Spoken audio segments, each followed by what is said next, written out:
Hello, my name is Kevin Day. This presentation is on Wi-Fi protected access. This presentation was part of my Securing Wireless and Mobile Technologies course at Metropolitan State University in St. Paul, Minnesota. People all over the world depend on Wi-Fi in their homes and businesses to stay connected for shopping, banking, and daily life needs. Wi-Fi, or Wireless Local Access Networks for WLAN, is based on the IEEE 802.11 standards for wireless access. This standard was part of a family of IEEE standards devoted to defining local and wide area networks. This provides direct mobile data interloping between the LAN of a network and a wireless operating system. There are two essential parts of a wireless network: the access point and a wireless adapter. The access point provides wireless access and authentication for wireless adapters. It operates in a trust and untrusted mode. A wireless adapter is the radio interface between an access point and other wireless adapters, and is integrated into many hardware devices.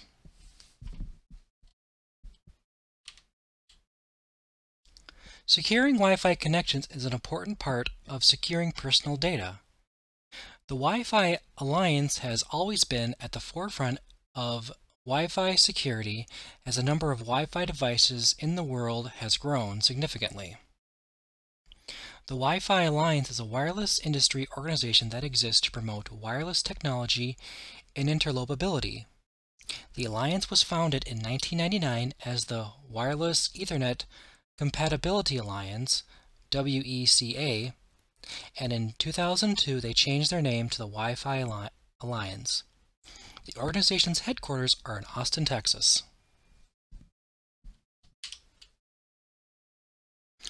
The Wi-Fi Protected Access security family includes solutions for both personal and enterprise networks. WPA has three different versions: WPA, WPA2, and WPA3. And these are the three security and certifications programs developed by the Wi-Fi Alliance to secure wireless computers. The first standard, WPA, became available in 2003 and replaced the wired equivalency privacy.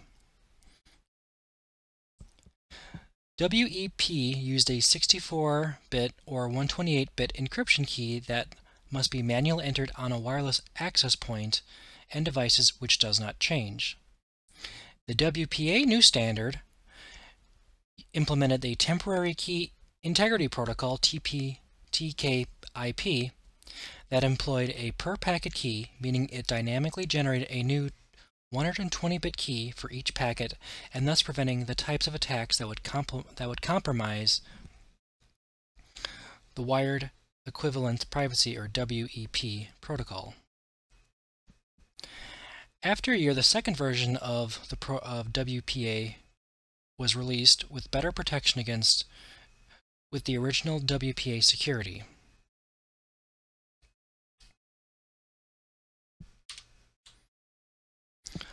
While WPA3 is more secure and comprehensive than WPA2, the WPA2 protocol will still be supported and updated by the Wi-Fi Alliance for the foreseeable future. The difference between the two protocols are, in the second version, addresses the shortcomings of the original protocol. It was released in 2004, uses the pre-shared key PSK handshake for authentication, does not have any forward security, is vulnerable to offline dictionary attacks, and uses the Extendable Authentication Protocol, EPA, to encrypt wireless traffic. And it also uses the powerful Advanced Encryption Standard, ASE. The newer version of the protocol, WPA3, addresses the shortcomings of the version 2 protocol, was released in 2018, uses simultaneous authentication of equals, uses forward security to protect data even after the password is compromised, is safe from offline dictionary attacks, uses opportunistic wireless encryption to encrypt wireless traffic, and uses a more robust ASE encryption with the GLaDOS counter mode protocol. And also note in this new protocol, there's also a 120-bit for personal encryption and a 192-bit encryption for enterprise. WPA3 is the latest Wi-Fi security protocol released by the Wi-Fi Alliance to track the shortcomings of its predecessor. It aims to provide better security for both personal and enterprise wireless networks.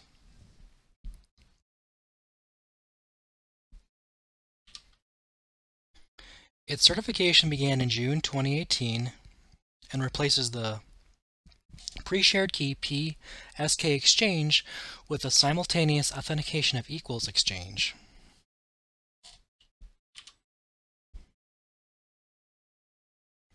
This new version has the following notable features. The first being individualized data encryption. When logging onto a public network, WPA3 signs up a new device through a process other than a shared password. A Wi-Fi Device Provision Protocol (DPP) allows users to navigate NFC tags or QR codes to allow the device on the network. WPA3 security uses the GCMP 256 protocol compared to the previous version 2, which only had a 128-bit encryption protocol. It also uses simultaneous authentication of equals protocol. This is used to create a secure handshake where network devices will connect to a wireless access point and both device and communicate to verify authentication and connection. Even if a user's password is weak, WPA3 provides a more secure handshake using Wi-Fi DPP. It also provides a stronger brute force attack prevention. WPA3 protects against offline password by allowing a user only one guess, making the user have to interact directly with the Wi-Fi device, and has to be physically present if they want to guess a password. In WPA2, it lacked the built-in encryption and privacy on open public networks, making brute force attacks a large and possible threat. The last thing was a bigger session keys. WPA3 will support larger key sizes up to 120-bit security encryption in enterprise use cases. The notable encryption improvements from the previous version is the 256-bit GLaDOS counter mode protocol, the 382-bit hash message authentication mode, and a 256-bit multicast broadcast integrity protocol, and such security measures such as perfect forward security. However, users that wish to use the WPA3 approved devices will have to either buy new ones that support the protocol or look on the vendor's websites to see if any updates from the manufacturer are available to their device. Perfect forward security, PFS, is an encryption style for producing temporary private key exchanges between a client and server. For every individual session initiated by a user, a unique session key is generated.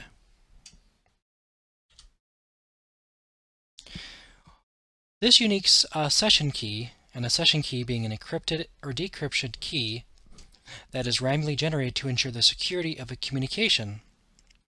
If one of these session keys are compromised, the data from any other devices will not be affected. Thus, past sessions are protected from future attacks.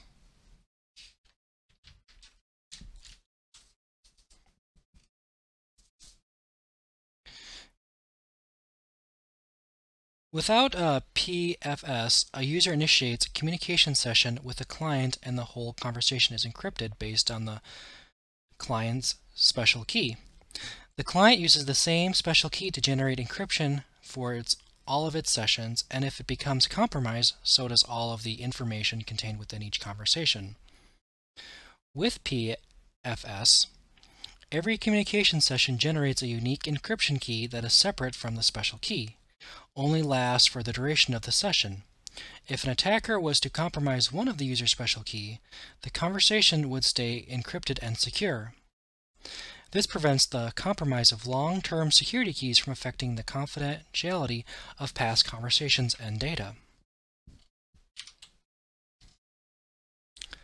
WPA3 Personal brings protection to individual users by providing more robust security-based authentication even when users choose passwords that fall short of typical complexity recommendations. This capability is enabled through the simultaneous authentication of equals, which replace the pre-shared key in WPA2 Personal version. The technology is resistant to offline dictionary attacks where an adversary would attempt to determine a password by trying to impose possible passwords without further network interactions. The benefits of the new improved version are robust password protection, which allows for more robust password-based authentication, replacing the old WPA2 version. Users are always allowed to choose passwords that are easy to remember. It also has better security, which WPA3 Personal is also resistant to dictionary attacks. Forwarding security, which protects the data even if the password is compromised after transmitted. Natural password selection, and even does easy for users, which deliver enhanced protection with no charge the way users connect to a network. This is a basic diagram of the authentication procedures between WPA3 Personal and using the simultaneous authentication of equals.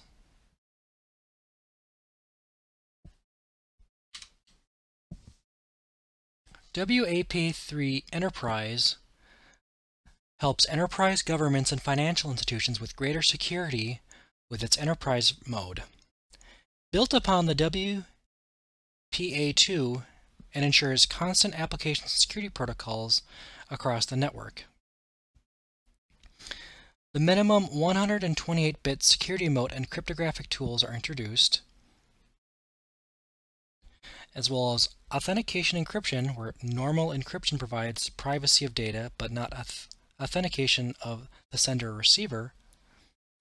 This aims to achieve both privacy and authentication simultaneously for sensitive data transmitted across the network. It uses the 256-bit Gallios counter mode protection to provide authentication encryption.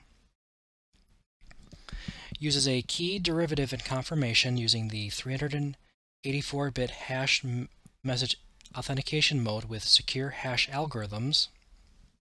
The key is derived as a process of obtaining one and more keys from a secure value. And lastly, the key establishment and authentication. In order to send an encrypted message or decrypt the message, cryptographic keys have to be exchanged between the sender and receiver. The WPA3 Enterprises use the elliptical curve Diffie-Hellman and exchange elliptical curve digital signature algorithm using a 380-bit elliptical curve for establishment and authentication.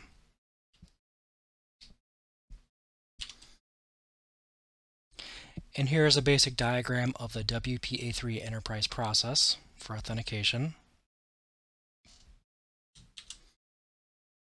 Now, however, there are two main security issues using WPA3. The first being the Dragon Blood attack. In April 2019, design flaws were found which allow attacks to allow downgrade and side channel attacks, also allow for brute forcing the password, and denial of service attacks on Wi-Fi base stations. Also, the frag attacks, fragmentation aggregation attacks, which impacts all impacts all wired protocols.